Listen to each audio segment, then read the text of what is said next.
66। Actually आम्ही हॉस्टेलवरून सकाळी 6 वाजताच निघालो होतो। आम्ही आता आहे कर्नाटकातल्या होन्नावर तालुक्यात। आम्हाला जायचंय मुरुडेश्वरला। मुरुडेश्वर हे पौराणिक कथाप्रेमींसाठी एक ड्रीम डेस्टिनेशनच आहे। हे ठिकाण हिंदू देवता भगवान शिव यांच्या असंख्य मंदिरांनी नटलेलं आहे। या ठिकाणचे प्रमुख आकर्षण म्हणजे मुरुडेश्वर मंदिर। असं मानलं जातं की ज्या ठिकाणी हे मंदिर उभं आहे त्या ठिकाणी आत्मलिंगाचे तुकडे पडले होते। चला तर मग मुरुडेश्वरला निघूया।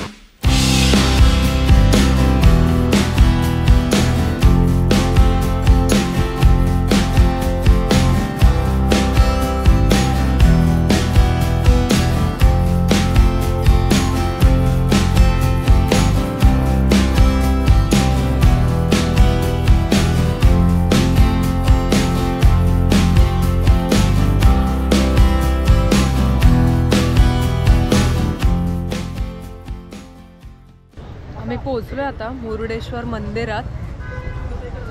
मस्त उंच असं गोपुरम दिसतंय समोर आणि त्याच्या मागे आहे शिवाचं स्टॅच्यू।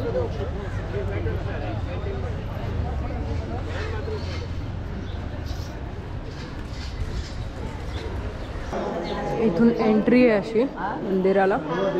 आम्ही एंट्री केली आता। असे मोठे दरवाजे आहेत लाकडी, त्याच्यावर सुंदर असं कोरीव काम केलेलं आहे।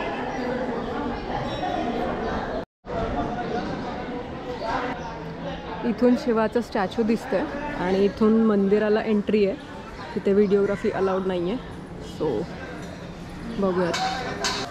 आम्ही आता दर्शन घेऊन आलो आहे। आतमध्ये जे मंदिर होतं खूप सुंदर आहे। शिवलिंग आहे तिथे आणि जिथे आत्मलिंग पडलं होतं तर त्या ठिकाणी शिवलिंगाचं म्हणजे शिवलिंग जे आहे ते प्रतिष्ठान केलेलं आहे। आणि वरती जे आहे लाईक कळस आणि त्याचं जे गोपुरम आहे तर त्याला रावणाला जेव्हा भगवान शिवानी त्यांचं आत्मलिंग देत होते तेव्हाचे जे स्टॅच्यूज वगैरे आहेत ते सगळं बनवलेलं आहे तिथे वरती। तर खूप सुंदर आहे ते आतलं मंदिर। आणि आता हे बाहेरच्या साईडचं आहे। इथून ते मंदिर होतं आणि इथून आम्ही बाहेर आलो असं। आणि हे सगळं बाहेरचा एरिया आहे आणि इथे आता तो स्टॅच्यू आहे। हे आतमधून ते गोपुरम असं दिसतं। खूप उंच आहे आणि हे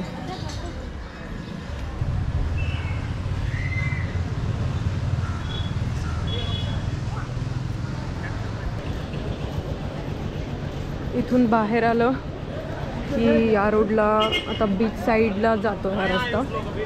म्हणजे आपण शिवाचं जे स्टॅच्यू आहे त्या साईडला जाऊ।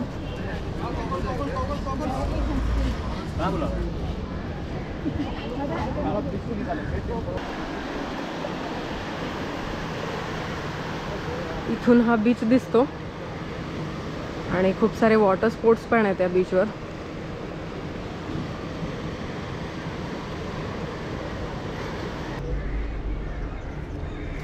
इथून त्याची एंट्री आहे।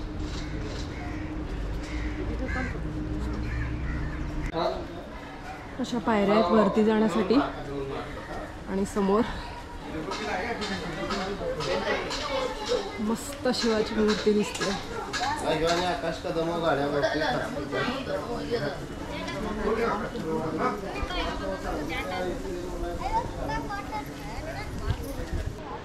इथून गोपुरम असं दिसतं अँड हा आहे बीच साईड आणि इकडे आहे हे स्टॅच्यू। हा जो खालचा स्टॅच्यू दिसतो हा आहे रावण आणि इकडे आहे तो मनुष्याच्या रूपातला गणपती। आणि जेव्हा रावण आत्मलिंग गणपतीकडे देतो आणि तेव्हा त्याची फसवणूक होते असं ते जे स्टोरी आहे ते डिपिक्ट केलेलं आहे याच्यामध्ये।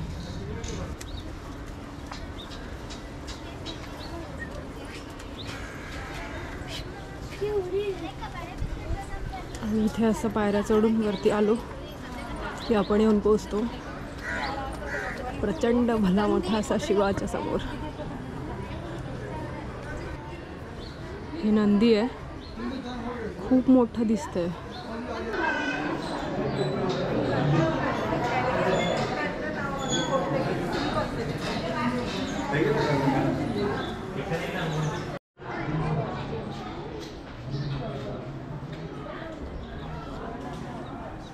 खूप प्रचंड मोठं आहे.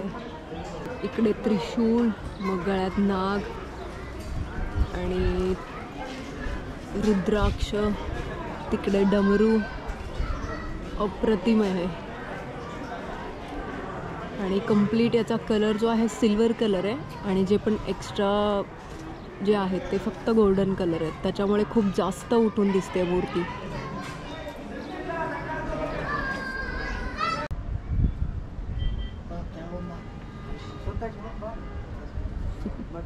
हे नागाचं शेपूट आणि हे आहे खाली अंथरलेलं, ज्याच्यावर शिवाची मूर्ती बनवली आहे. असं डिझाईन आहे त्याचं.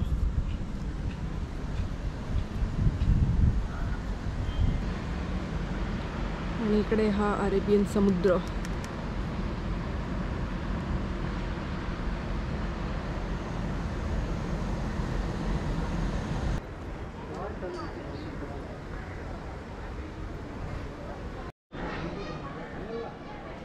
आणि इकडच्या साईडला हे जे दिसते ब्राऊन कलरचं, हे नागाचं वारूळ केलं आहे त्यांनी. मग तसं स्ट्रक्चर बनवलं आहे. इथे असे नाग बाहेर आलेले दाखवले, त्याच्यावर त्याचं हात आहे. खूप सुंदर केलं हे.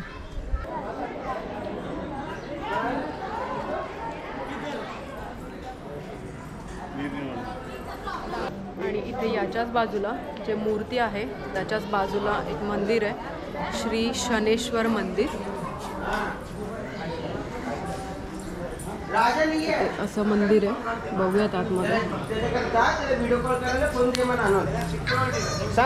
ते सगळे जे मंदिर आहेत त्यांना सिल्वर कलर दिलेला आहे. म्हणजे सिल्वर कलरचं आणि त्याच्यावर गोल्डन कलर आहे, त्याच्यामुळे हे मंदिरं खूप उठून दिसत आहेत.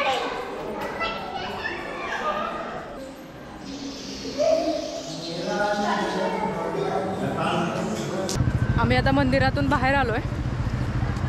खूप ऊन आहे, बेकार. ऑलमोस्ट आता 11:30 झालेच आहेत. तर थोडा वेळ आता बीच साईडला जाऊ. तशी खूप गर्दी आहे, बट स्टील थोडा वेळ तिकडे थोडा सावलीत बसतो आणि मग निघूया.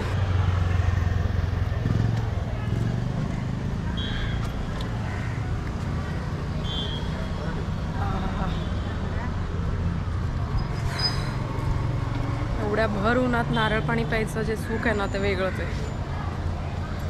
असा होता माझा मुरुडेश्वरमधला अनुभव. व्हिडिओ आवडला असेल तर नक्की मला कमेंटमध्ये सांगा. भेटूया पुढच्या अशाच एका सुंदर एपिसोडमध्ये. तोपर्यंत तुम्ही स्वस्त राहा, मस्त राहा आणि फिरत राहा. बाय.